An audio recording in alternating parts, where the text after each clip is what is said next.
Hi there, I'm JT, and I wanted to do a quick video on preparing for and defeating the Blazamut Ryu boss on the Palterra server. Now, there are some adjustments I made to my strategy because the Palterra server, as you know, has extremely low player damage. I have maxed attack here, and yet, against this training dummy, I am only hitting for 2500. On a typical normal stock pal world, I'm going to be hitting for probably 3 times or more that amount. One of the main strategies for defeating raid bosses like Blazamut Ryu Ultra is does involve riding a Chillet or another pal that converts your damage into another type. So for phase 1 where it's fire and dragon, you might want to run on an Azurobi. You do water damage, you sit back with your quad rocket launcher, your pals tank the raid damage, and you, the player, end up doing a lot more of the damage. On Palterra, however, and I'll show you when I launch the boss, your player damage is negligible.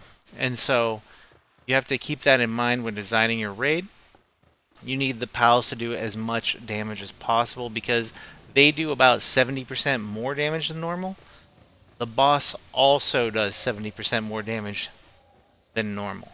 So we're going to work around these. I'm going to show you how to work around them and how to set it up. So the first thing you're going to need, obviously, is pals. You got to have pals. And for the for the Bella Noir, and even the Bella Noir Libero and the Bella Noir Libero Ultra, you don't need to go as crazy. You can see here that this Celine is 4 stars. It's got full souls. It has full IVs. It has these passives. For the fights that are not Blazamut Ryu Ultra, you can skimp on some of this stuff, and I'm going to tell you about what is the most important. The compression here, I don't see a way to get around it. It improves your pal's attack, defense, health so much that if you plan on killing Ryu, this is a must.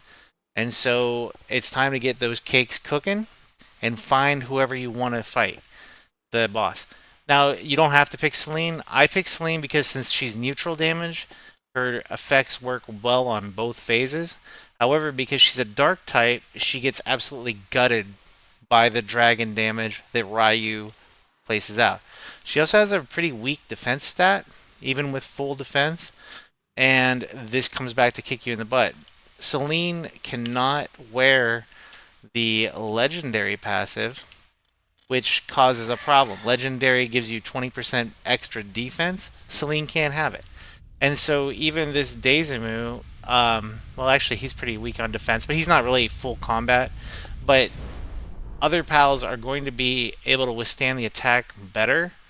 However, the damage is so high, I recommend you focus entirely on doing damage. Um, my raid comprises of, here's 30 Celines, all of them are compressed, and I have backups. So mid-fight, when they die, I can swap in these backups. You'll notice that there are weakened ones here. There's depressed, all that stuff. None of it affects their combat capability. So for your straight up raid pals, you don't think about their sanity. I don't need to treat their depression. They just kind of mope around on this beach and they deal with life as it comes. Sorry guys, I'm too lazy to give you drugs. Okay, so what is the most important stuff? We talked about compression. The other thing I want to talk about is the passives. This is where you're going to get the bulk of your boost on this attack power. Um, for a raid, you're looking for sustained damage over time, and so I don't. Serenity is absolute must take. Impatient, I feel in a raid increases damage enough to where it's worth it because the fight lasts long.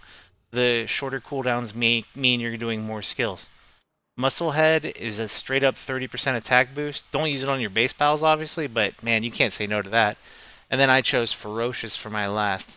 There are other options, and because Celine can only breed with herself, you can't do it. But for example, on the Blazamut, You could have a skill like Legend, which is 20% extra damage and 20% defense. You can do something like this. Ferocious is 20% attack.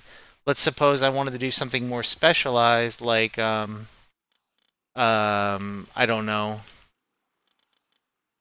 If I wanted to do something like a Bella Noir here with Siren of the Void, 30% dark attack, 30% ice attack, and just use dark and ice attacks, you'll actually get a little more damage out of it, but you lose some flexibility.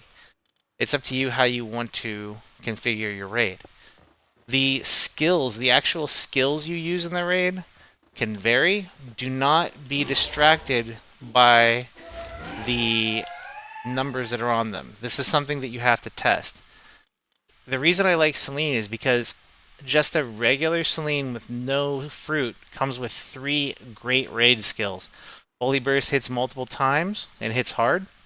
Star Mine is excellent against very large targets. And Airblade, even though Airblade says it only has 85 power, it hits extremely hard. And it hits multiple times. See, like it hit twice there. And on larger targets, you can hit up to 5 times. It is an absolute killer. But if you're not using Celine, you have other great options available. These tornado skills, Sand Tornado, are fantastic for the second phase. And you can buy the Sand Tornado skill fruit from a vendor. Other skills that are great, Flare Storm is fire. Another for phase 2, you could switch into Firestorm and Sand Tornado if that's the strategy you want to run. And then I don't know why I don't have it, but Seed Mine is a classic skill. I use it on a lot of pals because it increases the fire damage the target takes. Excellent skill for a raid. It hits 100 times. You will not be sad, and you can buy it. You can buy it from a vendor. Curtain Splash is something that you can find on the skill tree fruits in Sakurajima. It hits multiple times. Another great raid skill. Very difficult to acquire a large amount of curtain splashes because there are, as of this video, several people collecting the fruit from the tree. So it's hard to do it. But you know, what if if you're doing a raid where see, look, it's gonna hit multiple times and it hits hard. It's just great. But if you're doing a raid, you know, maybe you want to use where is he? I believe this guy. Yeah, see? This guy here. He has it just normally, and he has Splash. Both of these are terrific skills. And so if you wanted to do a raid with this guy, I mean, it might even work because he comes with 2 great skills, and he could do well for phase 1. So think about your skills. That's important. The next one is the passives. Again, we went over that briefly. Then the third most important thing, and do not skimp on this, is the souls. 30% more attack, 30% more defense, 30% more health. Do not skimp on this. It's absolutely essential. The thing that I would not worry about too much are these IVs. They look pretty when they're all gold, which is why I do it, but going from 0 to 100 is only a 30% boost in efficacy. In other words, if the average IV is 50, wasting all that time and getting them all to 100 and clawing and ripping out your hair in frustration because the eggs don't line up is only giving you a 15% boost. It is the smallest, most negligible boost compared to compression, compared to souls, compared to passives, and compared to your skills. So do not fret over IVs. If you want to, you can. I mean, it's not. It does help, but it's not the big boost that it looks like it is because it's all shiny and looks pretty, and it's hard to acquire. It's mostly an end game time sink. Don't waste your time. All right, so for the fight itself, a couple things before I actually do the fight. I am using Dark Pals, which means Ryu does dragon damage. He is going to kill many of these pals immediately. I kind of hope he does because I want to highlight some strategies that work on this server. So let's start the fight and I'll talk about it as it goes.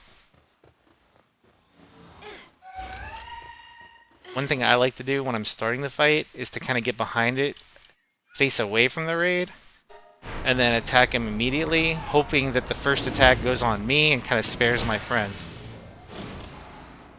It didn't work. And then from here, I run straight back to my PAL box to kind of manage the fight from a higher level. You'll notice that my grenade launcher, 100 damage. It is absolutely ineffective versus this boss. So we'll see here that my Celine's dead. I have several with major injuries. What I like to do is I like to just take out the ones that are hurt.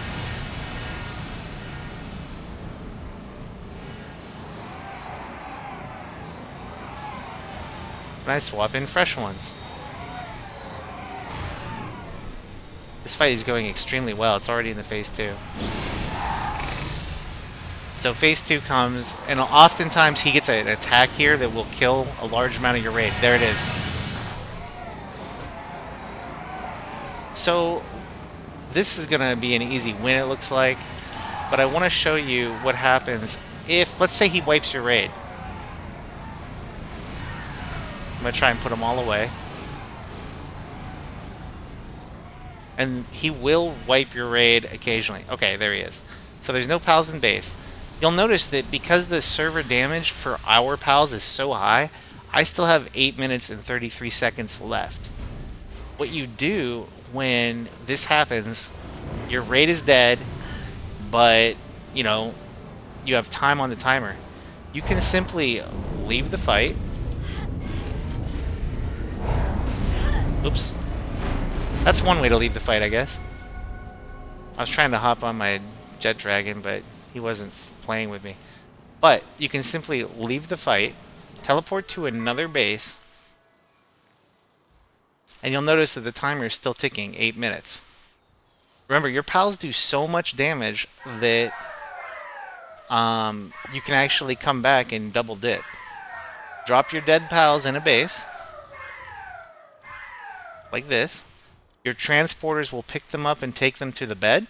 You see how they're alive now? Then you put them back in your PAL box. And you can watch. See how quickly they heal?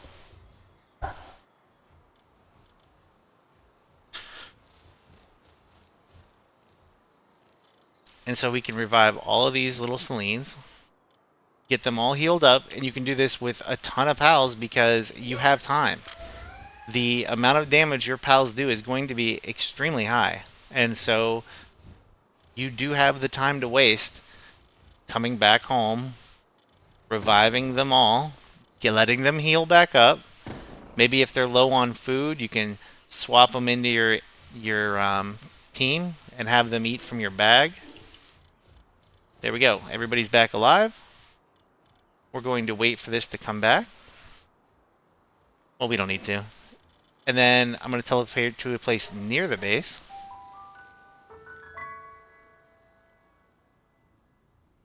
And you'll see I still have 6 minutes on my timer. We'll throw this jet dragon over to distract him. And we just walk up to the PAL box. Drop, drop, drop.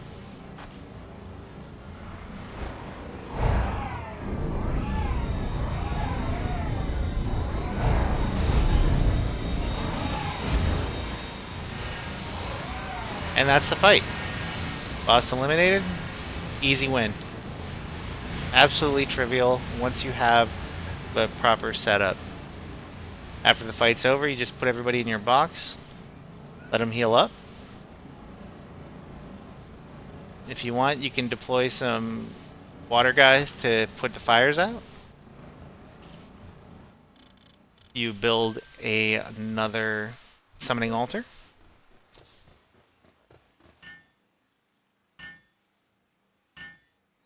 And the greatest thing about this boss is that it drops you another slab.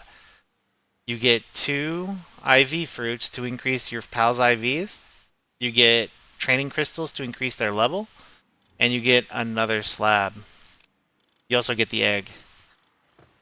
You can actually straight up fight this guy over and over and over again with this strategy and just get all the IV fruits you ever wanted.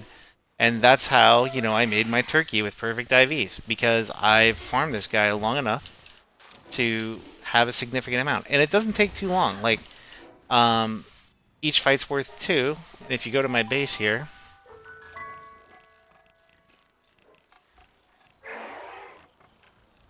come on, game, load up.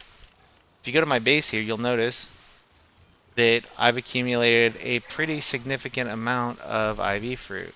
Where are they? Or at least I thought it. Yeah, there they are. So I have 30 of these, 56 of these, and 39 of those. So this is how I farm my IV fruits and I make my really fancy pals. And I'm happy to share this information with you. And if you have any questions, let me know because I'm happy to talk about it at any time. Any questions about breeding? Happy to take those too. All right, hope this was helpful. Ciao for now.